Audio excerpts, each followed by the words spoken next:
எதிர்க்கட்சியாக திமுக இருந்த போது ராஜ்பவன் தேவைப்பட்டது, ஆளுநர் தேவைப்பட்டார்.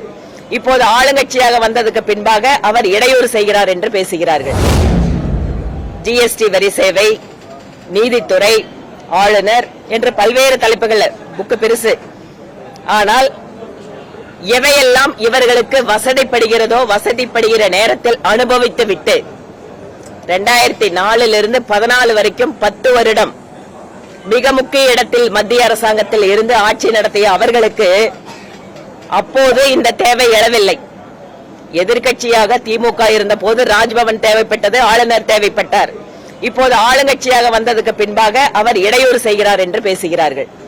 ஆக முழுக்க முழுக்க இரட்டை வேடமிடுகின்ற திராவிட மாடல் தங்கள் ஆட்சியின் அவலத்தை மறைப்பதற்காக இந்த ஆட்சி அதிகாரம் நிறைவேற்ற வருகின்ற இந்த நாளில் மாநில சுயாட்சி என்கின்ற ஒரு பிரச்சனையை தேவையே இல்லாமல் எடுத்து அதில் ஒரு சில ரெக்கமெண்டேஷன் வேற கொடுத்து நாங்கள் எல்லாம் அதற்கு உறுதியாக இருப்போம், நாங்கள் தான் தொடங்கி வைக்கிறோம், வழக்கம் போல வீரவசனம்